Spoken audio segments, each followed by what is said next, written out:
teman-teman, hari ini kita kembali belajar di rumah untuk menghindari penyebaran COVID-19. Kali ini kita belajar dengan menyimak sebuah tayangan tentang pembelajaran usaha kaos tie-dye dan furniture. Teknik tie-dye atau biasa disebut teknik ikat celup atau jumputan digemari anak muda karena mirip motif kaum hippies yang dinamis dan penuh warna. Selain bisa menjadi kegiatan pengisi waktu luang, membuat kaos dengan teknik pewarnaan tie-dye juga bisa menjadi peluang bisnis dengan modal kecil. Teman-teman, dari tayangan hari ini kalian akan dapat mengembangkan kompetensi berikut.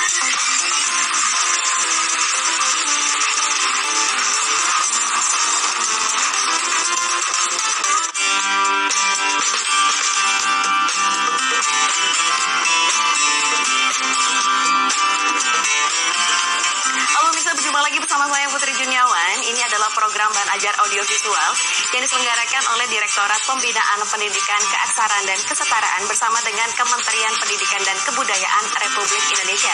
Yang kali ini mengangkat tema mengenai seni kaos jumputan. Penasaran? Mari kita simak liputannya.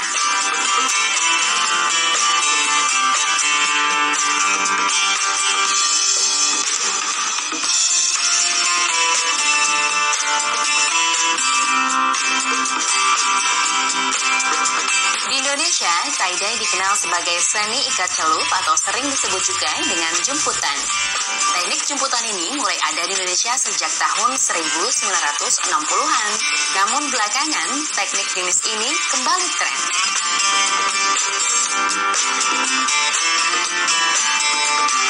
Berasal dari keluarga seniman, Surya Saputra menekuni seni tekstil warisan kaum hippies atau yang dikenal dengan flower generation yang mulai marak di tahun 60-an. Memiliki ayah lulusan kriya tekstil dari Institut Seni Indonesia Yogyakarta, membuatnya semakin mendalami jumputan dengan berbagai kreasi. Berawal dari dorongan teman-temannya yang meyakinkan Surya untuk membuat kaos dengan teknik jumputan ini, ia pun memberanikan diri dengan modal usaha yang cukup minim. Ia pun terus berusaha menciptakan kreasi-kreasi baru dengan motif dan warna-warna yang menarik.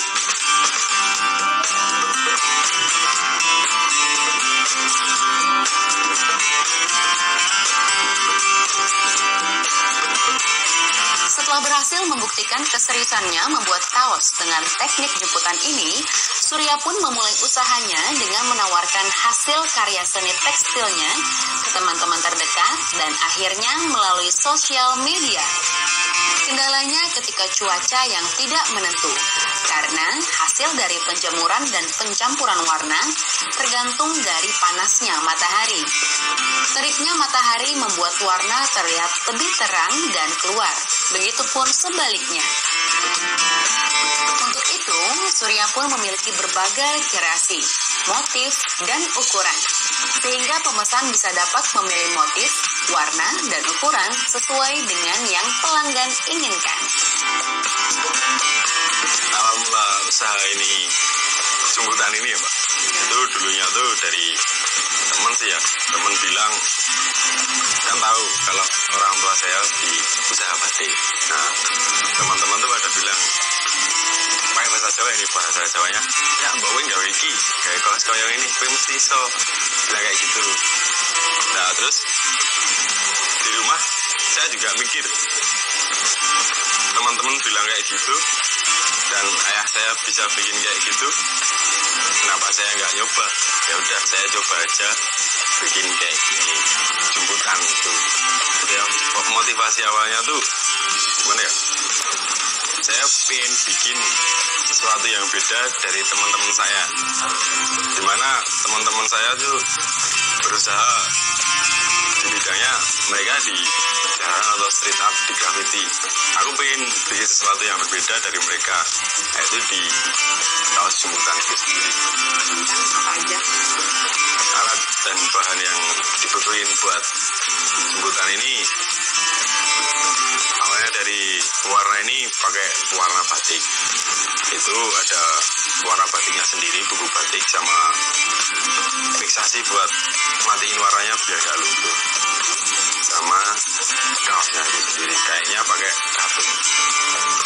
Alat dan bahan yang dibutuhin, pertama bahannya dari kaos polos sendiri dari katun. Terus ada pewarna batik, botol pewarna, karet, sama streaming. Alat dan bahannya, aku nemuinnya botolnya itu bekas dari semir, punya orang tua sih. Dulu kan cuma yang penting butuh botol buat naruh warnanya itu. Terus kalau warnanya sendiri itu kalau di Jogja gampang lah, dapat di pasar-pasar itu ada. Bahan kain ini juga banyak di toko-toko tekstil, itu banyak kriteria yang bisa dimiliki kalau pengen punya usaha ya. Yang penting ya itu tadi, jangan pernah nyerah, nggak ngeluh, terus jadiin semua kesempatan itu kalau emang kamu mampu, lakuin aja. Walaupun ada trial errornya. Iya, tetap dicoba. Trial error itu banyak apa dikit, susah apa gampang, tetap dicoba. Biar hasilnya lebih maksimal lagi. Proses pembuatannya dari awal kaos jadi itu dibikin buntiran, dijemput, istilahnya dijemput ya. Itu diambil dari posisi tengah-tengah kaos, itu dibuntir searah jalur jam boleh, ke kiri juga boleh, bebas lah, itu bebas sesuai kreativitas masing-masing, itu kayak gimana bebas. Terus udah selesai jadi lingkaran, terus ntar dikareti. Itu dikaret itu supaya untuk lingkarannya itu nggak bubar, nggak kemana-mana, nggak, biar teratur gitulah. Nah habis itu ntar tinggal ditetesin pewarna batiknya itu sendiri. Habis selesai pewarnaan, dijemur sampai kering. Itu ntar ditunggu sampai kering banget, benar-benar kering. Terus hari berikutnya baru diberi obat fiksasi untuk mematiin warnanya biar nggak luntur.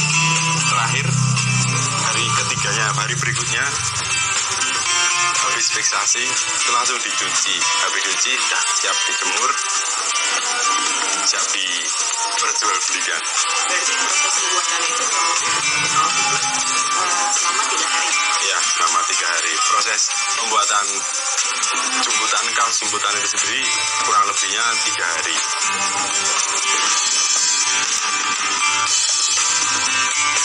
Usaha yang baru berjalan 1 tahun ini telah mengantarkannya dikenal di berbagai kota di Indonesia. Pelanggannya mulai merambah ke kota-kota besar seperti Surabaya, Bandung, dan Jakarta. Tak sampai di situ, Surya pun mencoba seni tekstil jemputan ini ke celana dan kemeja. Dan ia pun terus mengembangkan ide-ide kreatifnya. Melalui sosial media, Surya memasarkan kaos jemputannya. Proses pembuatan satu kaos ini membutuhkan waktu kurang lebih 3 hari, termasuk proses pewarnaan, penjemuran, dan proses pencucian. Alat dan bahan yang dibutuhkan untuk membuat seni tekstil kaos jemputan ini adalah streaming, bubuk pewarna, karet, botol pewarna. Bahan baku utamanya adalah kaos berwarna putih.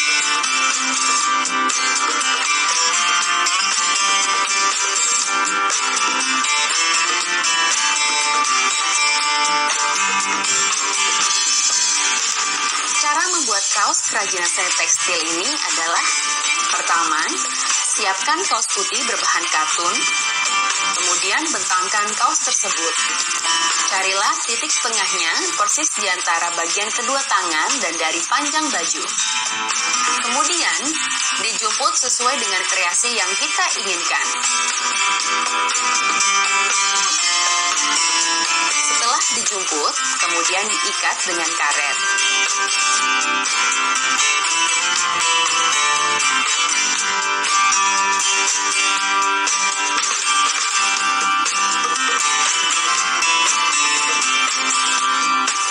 Setelah itu, siapkan bahan bubuk warna dan dimasukkan ke dalam botol warna sesuai kreasi. Dilanjutkan dengan memberikan fiksasi untuk mematikan warna agar tidak luntur. Proses selanjutnya adalah penjemuran. Dalam proses ini, panas matahari sangat berpengaruh untuk menentukan warna yang kita inginkan. Di hari kedua, menggunakan obat untuk tekstil agar warnanya tetap bertahan lama. Memasuki proses terakhir, yaitu pencucian dan siap untuk dijual.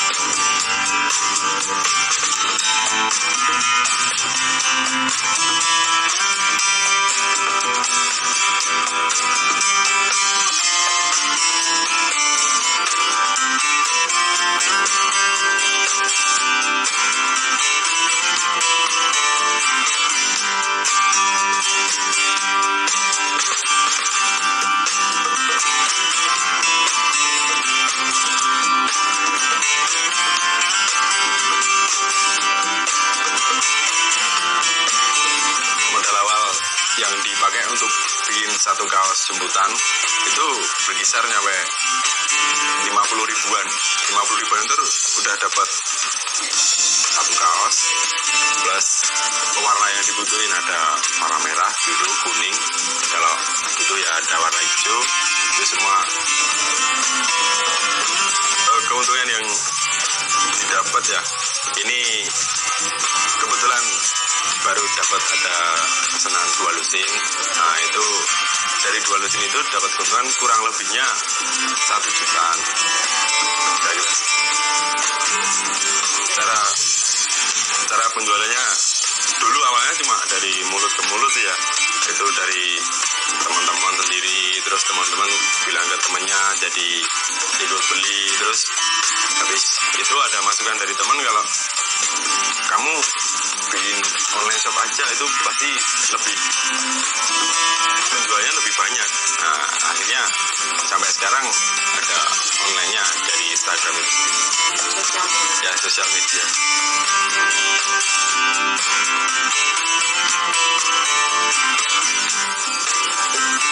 Buat pemirsa di rumah, kreasikan diri kalian masing-masing. Apapun itu, jadiin kreasi, jadiin kesempatan itu, lakuin kesempatan itu, jangan pernah menyerah. Ini dari satu buah kaos putih, ini jadi bisa berwarna. Ini akan menjadikan keuntungan bagi kita masing-masing. Kalau kreativitas itu terus kita bangun, terus kita kembangkan, jangan pernah menyerah. Nah pemirsa, ini dia nih yang bernama kaos jumputan. Surya Saputra membuktikan bahwa kaos jumputan ini bisa memiliki daya jual yang tinggi. Buktinya ini dia ya, dia bisa mengkreasikan dengan berbagai warna. Kaos ini masuk ke Indonesia pada tahun 60-an dan dipopulerkan oleh kaum hippies. Dan apakah cerita ini sudah menginspirasi Anda di rumah? Saya Putri Juniawan bersama dengan Direktorat Pembinaan Pendidikan Keaksaraan dan Kesetaraan dan Kementerian Pendidikan Republik Indonesia. Sampai jumpa di kesempatan berikutnya. Nah, teman-teman, sudah menyaksikan tayangan tadi ya? Sekarang saatnya kita menjawab pertanyaan ini. Kaos tie-dye atau jumputan merupakan usaha rumahan yang akan memberikan keuntungan besar. Setujukah kamu dengan informasi tersebut? Jelaskan alasannya.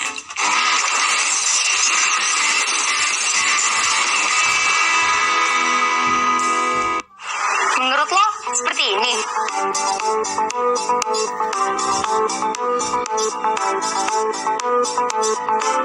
Ini cuma bikin dendam, Jito. Jadi hentikan nih dari sekarang. Sudah aku bilang, tak boleh lagi ada pelonco-peloncoan. Baca. Ayo kenali sekolah dengan cara yang lebih asik.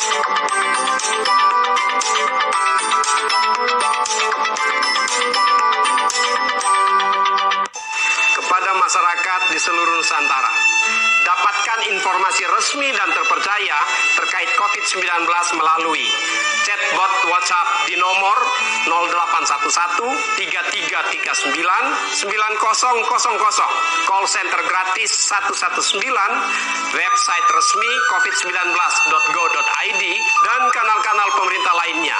Bersama-sama kita lawan virus corona. Bu, kemungkinan Lebaran Bagus belum bisa pulang. Bagus pulangnya nunggu virus corona selesai dulu ya, Bu. Ya, tapi kan kamu masih muda. Pasti kamu kuat. Mungkin Bagus kuat, Bu. Tapi kalau Bagus tularin ibu sama tetangga-tetangga gimana? Ya Allah, semoga virus ini cepat selesai. Izinkan anak saya biar bisa cepat pulang. Hari ini saya belajar berkorban untuk orang tua yang saya sayangi.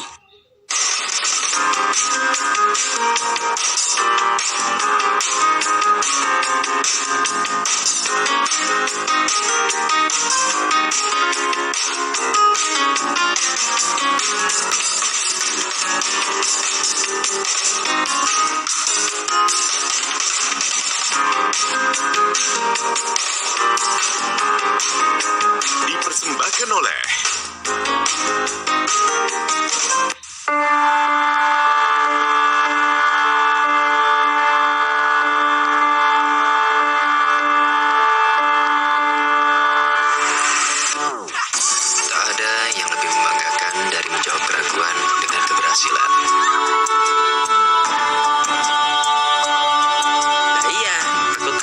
pengusaha ikan.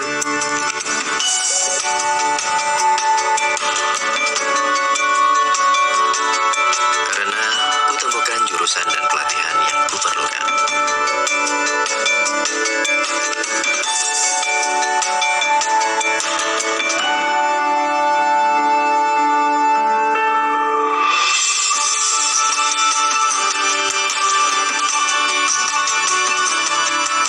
SMK, langkah awal sebuah keberhasilan.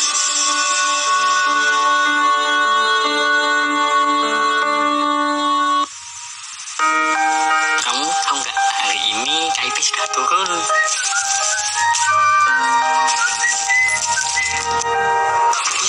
Rasanya Udah cair. alhamdulillah sudah cair. Dan anak-anak senang, ibunya juga senang. Terima kasih ya ibu-ibu ya semuanya. Semua yang pindah ya.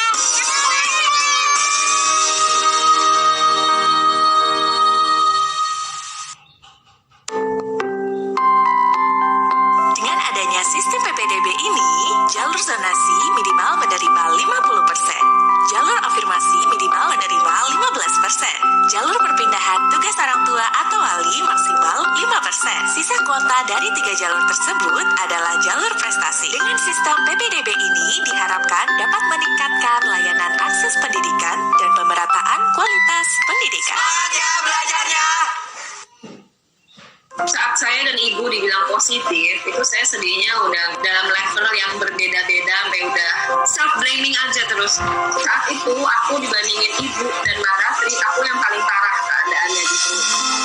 Justru tuh gejala-gejala awalnya yang menurut saya lebih sakit dibandingkan waktu saya diisolasi.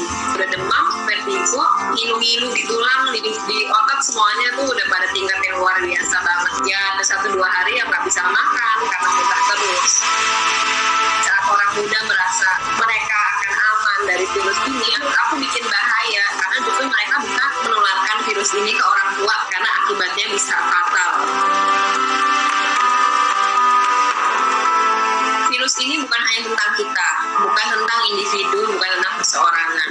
Karena itu kita harus sangat waspada. Salah satu caranya dengan tinggal di rumah.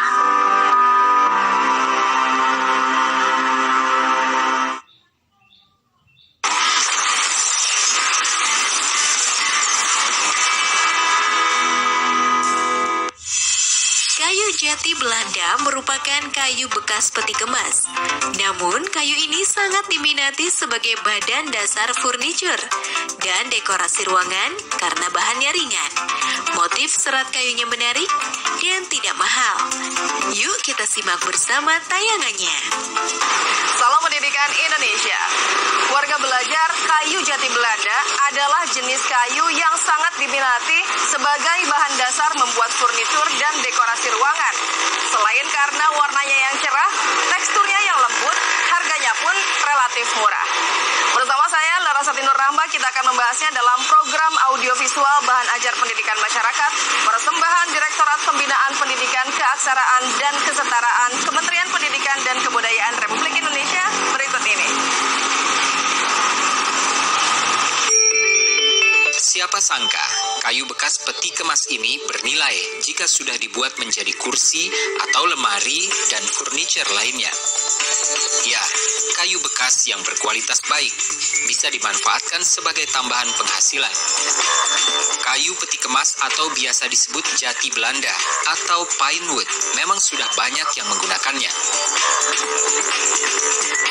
Dinamai kayu jati Belanda sebenarnya bukan karena asalnya dari Belanda. Jati tidak akan tumbuh di negara subtropik seperti Belanda. Mungkin disebut demikian karena kayu ini adalah kayu bekas peti-peti pengemas barang impor yang sebagian besar diangkut kapal laut yang kebanyakan dari negara-negara Eropa. Daya tarik kayu jati Belanda yang utama ada pada harganya yang relatif murah. Bahannya enteng, warnanya kuning muda, seratnya menimbulkan kesan unik tersendiri, terletak pada alur urat dan mata kayunya. Namun kekurangannya, kayu ini tidak bisa rata 100%. Inilah salah satu kerajinan kayu jati Belanda yang bernilai. Untuk membuatnya diperlukan keahlian dan keterampilan.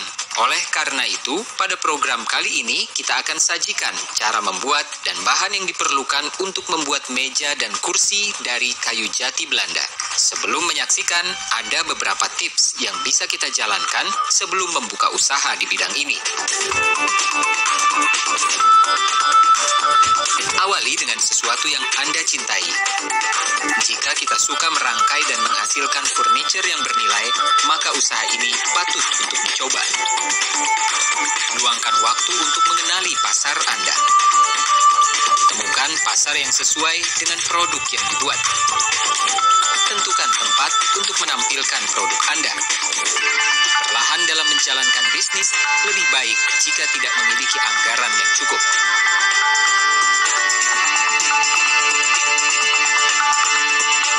Pertama, awal bikin meja-meja kecil, terus meja kecil naik ke meja gede gitu. Ya, meja gede bisa bikin lemari juga. Ya, lemari bisa bikin gerobak gitu. Bahan-bahannya aja pertama kayu, tapi nggak sembarang kayu, ada pilihannya juga. Pertama sih bisa dibilang kayu jati, soalnya kan ini udah pilihan dari ininya, dari produknya. Keunikannya dari serat-serat kayunya gitu. Keunikannya dari serat-serat kayunya, bisa nampak semua serat kayunya. Warga belajar, berikut ini adalah bahan-bahan dalam pembuatan sebuah furniture kursi yang berbahan dasar kayu jati Belanda. Kayu bekas jati Belanda, paku 7 cm, paku 3 cm, lem fox kayu, sandy, yaitu campuran bahan untuk membuat furniture nampak mengkilap, thinner.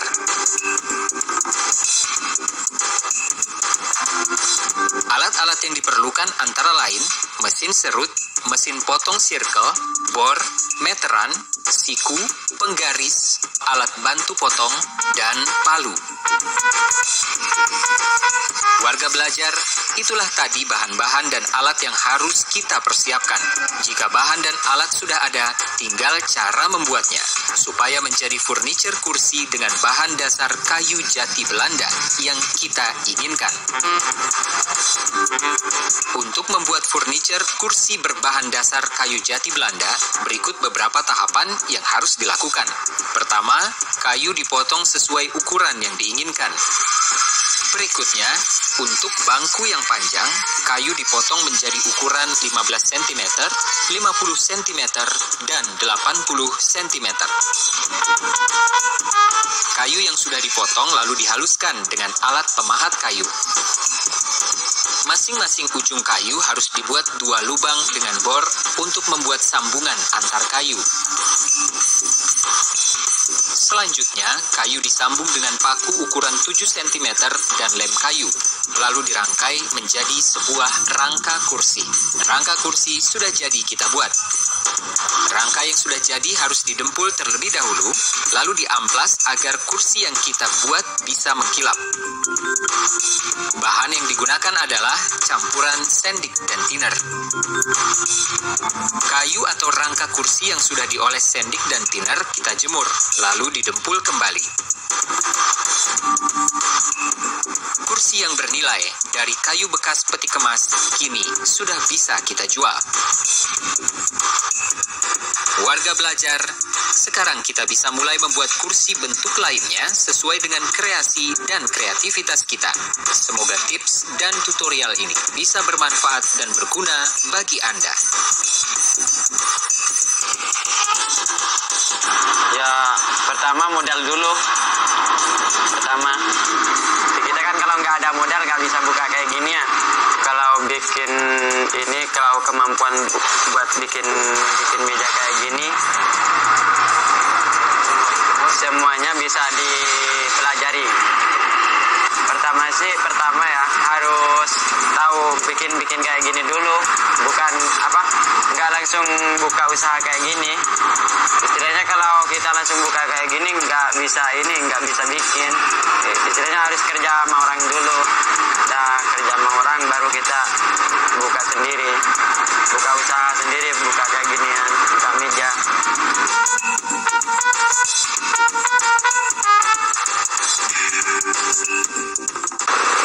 Terima kasih Anda sudah menyaksikan program audiovisual Bahan Ajar Pendidikan Masyarakat, persembahan Direktorat Pembinaan Pendidikan Keaksaraan dan Kesetaraan Kementerian Pendidikan dan Kebudayaan Republik Indonesia. Semoga tayangan tadi bisa menginspirasi Anda untuk memulai usaha. Selamat mencoba. Nah teman-teman, sudah menyaksikan tayangan tadi ya. Sekarang saatnya kita menjawab pertanyaan ini. Jelaskan apa yang harus dipertimbangkan sebelum membuka usaha di bidang furniture berbahan dasar jati Belanda. Sekarang tetap belajar dari rumah ya teman-teman. Jaga jarak, rajin cuci tangan, dan pakai masker agar kita mencegah penyebaran COVID-19. Sampai jumpa.